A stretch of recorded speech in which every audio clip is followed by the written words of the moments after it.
Hello students of class 7th. We have already read the part 1 of the chapter 3 questions. Let's read the second part of the chapter.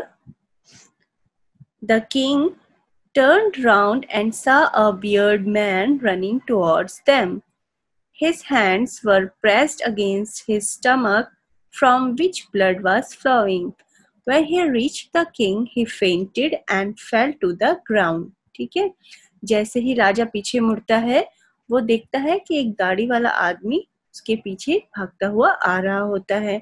वो उसने अपने हाथों से अपने stomach को बहुत जोर से पकड़ के रखा होता है, जिसमें से बहुत ज्यादा खून निकल रहा होता है, और वो जैसे ही किंग के पास पहुंचता है बेहोश हो जाता है। The king and the hermit removed the man's clothing and found a large wound in his stomach. जो किंग और हर्मिट होते हैं, वो जब उस आदमी के कपड़े निकालते हैं तो देखते हैं कि उनके स्टमक पे बहुत बड़ा घाव होता है।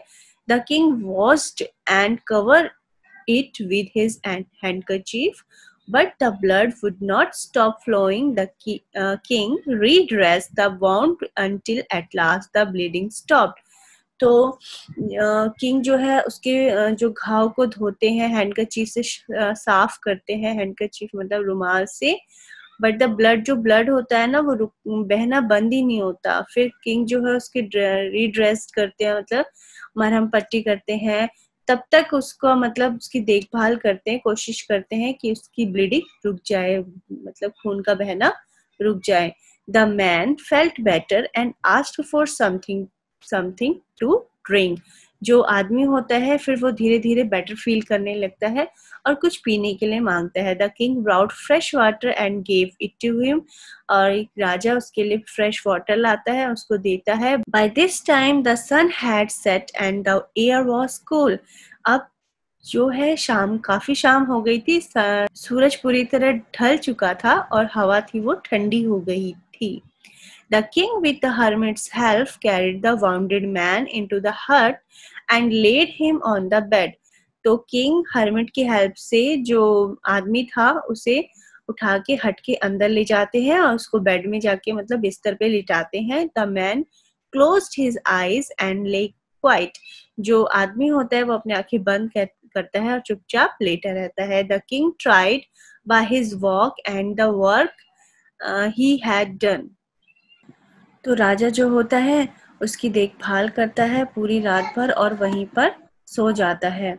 When he awoke, it was several minutes before he could remember when he was or who the strange bearded man laying on the bed was. ठीक है, तो किंग जब जागता है तो थोड़ी देर तक तो किंग ये सोचता है कि वो यहाँ क्या कर रहा है और ये आदमी कौन है दाढ़ी वाला जो यहाँ बेड पे लेटा हुआ है। तो forgive me said the beard man in a weak voice. ठीक है, तो जो beard man होता है वो एक हल्की सी आवाज में बोलता है मुझे माफ कर दीजिए।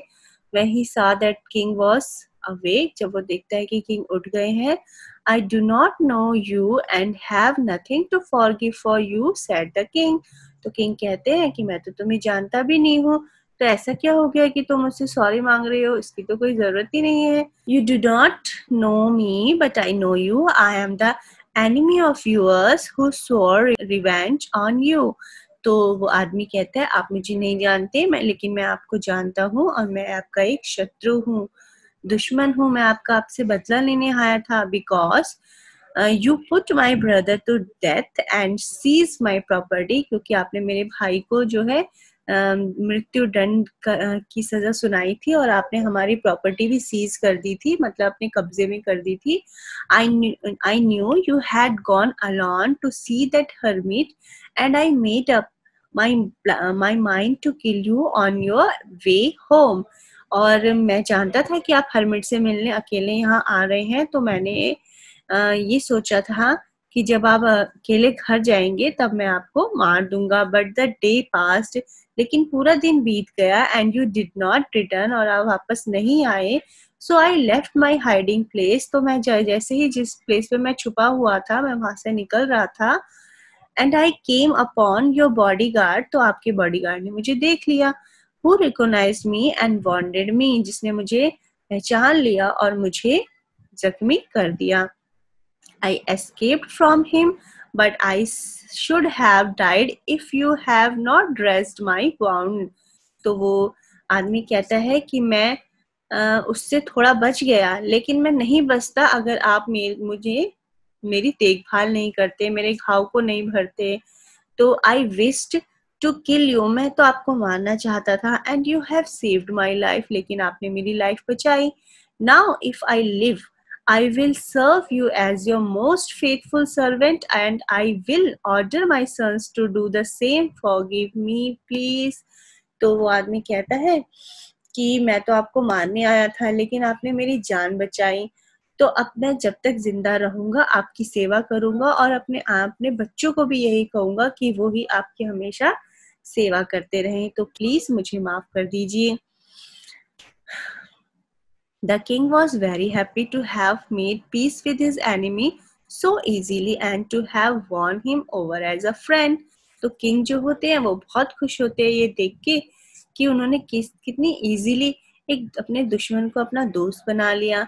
He not only forgave him but said he would send his servants and his own doctor to look after him, and he promised to give back the man his property.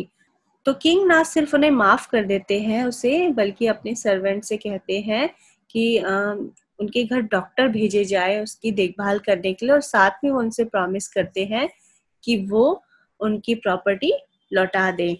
तो इस तरह का किंग जो है उस आदमी से promise करते हैं कि मैं तुम्हारे घर डॉक्टर भी भिजवाऊंगा और तुम्हारी प्रॉपर्टी भी तुम्हें वापस कर दूंगा। तो leaving the wounded man, the king went out of the hut and looked around for the hermit. तो जैसे ही वाउंडेड मैन चला गया, किंग भी जाने लगे। तो फिर किंग एक बार दोबारा से हर्मिट के पास जाते हैं। Before going away, he wished once more to get answers to his questions. तो जाने से पहले वो एक बार फिर इच्छा रखते हैं हर्मिट से कि शायद अब हर्मिट मेरे क्वेश्चंस का answers they they. The hermit was on the knees, showing seed in the beds that had been dug the day before. The king went up to the hermit and said, "For the last time, I beg you to answer my question, wise man." तो king hermit से कहते हैं, उस वक्त hermit जो होते हैं ना, अपने बेड्स जो छोटे छोटे उन्होंने गड्ढे खोदे हुए होते हैं ना प्लांट्स के लिए, उनमें सीड्स बो रहा होता है, बीज बो रहा होता है। तो फिर किंग उनसे पूछते हैं कि एक बार लास्ट बार मैं आपसे प्रार्थना करना चाहता हूँ कि क्या आप मेरे सवालों के जवाब देंगे। You have already been answered, said the hermit, still bending down the ground and looking up at the king as the stood before him. तो जो हर्मिट है वो किंग से कहते हैं कि तुम्हें ऑलरेडी अपने सवालों के जवाब मिल चुके हैं। How have I been answered? What do you mean? तो किंग कहते हैं कैसे, मुझे अपने सवालों के जवाब कहाँ में कैसे मिले हैं, क्या कहना चाहते हैं आप। तो हर्मिट रिप्लाइड करते हैं, Do you not see?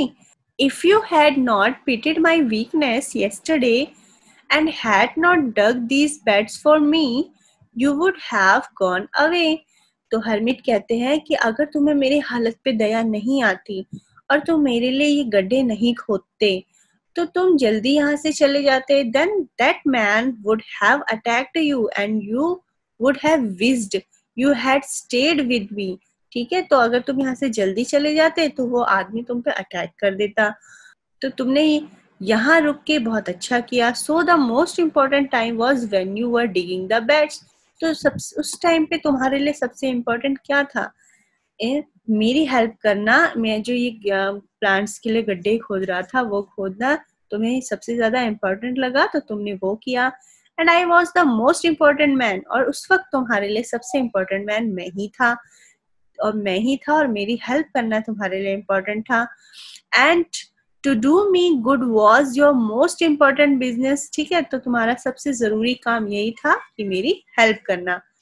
Afterwards when the man run to us, और जब वो आदमी हमारे पास आया, the most important time was when you was caring for him.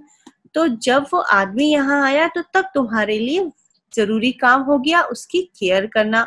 Because if you had not dressed his wounds, he would have died without having made peace with you, क्योंकि अगर तुम उसकी देखभाल नहीं करते, उसका मतलब मरहम पट्टी नहीं करते, तो हो सकता है वो मर जाता बिना तुम्हारे साथ इतनी अच्छी मित्रता करके किए बिना ही लौट जाता। So he was the most important man, तो उस वक्त तुम्हारे लिए इम्पोर्टेंट मैन वो था। And what you did for him was your most important business, और जो तुमने उसके लिए किया वही तुम्हारे लिए सबसे जरूरी काम था। फिर उसके बाद हरमिट कहते हैं, remember then there is only one time that is important and that time is now.